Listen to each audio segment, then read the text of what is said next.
juga nanti gabung lagi biasanya sih ya. ITB itu adalah in harmonia progressio. Jadi kita harus tumbuh bersama dalam harmoni gitu ya. Kenapa hari ini saya juga hadir? Karena saya ingin harmoni itu terjadi antara ITB, kami alumni yang ada di ITB dengan alumni yang berkiprah di lembaga-lembaga, di institusi gitu ya. Universitas tanpa alumni itu bukan universitas gitu. Keberadaan alumni adalah bagian yang penting dari sebuah universitas. Itu jelas sekali gitu ya. Buat apa ada universitas kalau kemudian nggak ada alumninya? Buat apa ada alumni kemudian kalau alumninya itu malahan bikin rusak bangsa gitu ya. Alumni itu harus bisa berkiprah, memberikan kontribusi yang nyata untuk kemajuan bersama. Itulah baru alumni-alumni yang keren. Dan itu yang akan meningkatkan reputasi universitasnya juga. Jadi saya sangat berkepentingan ini siapapun yang nanti terpilih, baik di IA pusat, pengurus pusat maupun Pengda, komisariat-komisariat, semuanya itu perlu membawa energi positif buat kemajuan bersama. Selain itu tentu saja ITB itu selalu perlu bantuan alumni. Dulu pasti ada yang dibantu waktu kuliah gitu, saya yakin ya. Banyak sekali yang dulu waktu kuliahnya terengah-engah gitu ya, sampai kalau setiap acara itu datang cuma untuk dapat makan siang gratis dan kaos gratis gitu ya. Ya, kemudian hari ini mungkin mereka-mereka yang dulu begitu sekarang ada di Jepang, ada di mana, direktur apa, direktur ini. Jadi ingat waktu dulu dan kita masih punya adik-adik yang seperti itu juga gitu.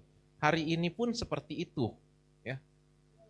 ITB kemarin saya sampaikan, Bang Angin pasti mendengar ya, dalam 4 tahun terakhir ITB itu memberikan beasiswa dari tahun 2020-an itu 50 miliar, tahun ini sudah mencapai 80-an miliar beasiswa untuk adik-adik kita.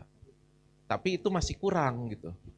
Masih kira-kira yang pantas-pantasnya 110 miliar lah gitu. Kalau 150 miliar kita nggak akan diributkan keluhan-keluhan adik-adik yang mau kuliah, kemudian SPP-nya belum lunas gitu ya. Ada yang orang tuanya bangkrut, tiba-tiba sakit dan sebagainya. Semua orang bilang kalau udah masuk ITB harus sampai lulus ya, jangan terkendala ekonomi. Tapi ITB itu kalau memberikan semuanya gratis, ya dosennya nggak bisa bergerak juga gitu ya. Jadi kita tetap aja harus ada sesuatu yang masuk akal dan dukungan dari alumni itu menjadi sangat bermakna. Saya beberapa waktu lalu ketemu dengan IOM misalnya. IOM itu isinya alumni juga ya. Sekarang ada juga IOM Perjuangan lagi ya. Khas ITB banget gitu ya. Nah IOM aja yang fungsinya sosial itu ternyata ada 2 gitu ya. Karena saking semangatnya. Tapi saya bilang ke IOM itu begini. Ada 2 hal saya bilang tuh. Yang pertama adalah kesejahteraan mahasiswa, kesejahteraan ekonomi ya, jadi tolong dibantu adik-adik yang kurang ekonominya. Kalau ada orang tua yang kebetulan tinggal di Bandung, jadikan teman anaknya itu jadi anak asuh lah, 2 orang misalnya ya, begitu. Kemudian yang kedua adalah kesehatan mentalnya, kesejahteraan mental.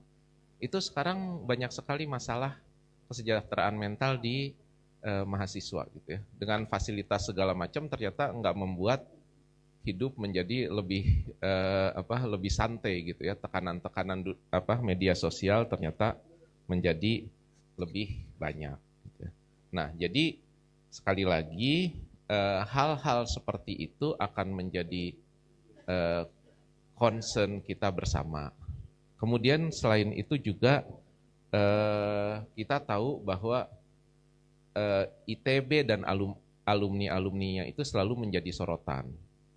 Kita selalu diharapkan untuk bisa berkiprah menyelesaikan permasalahan-permasalahan bangsa gitu ya. Padahal kita juga nggak pinter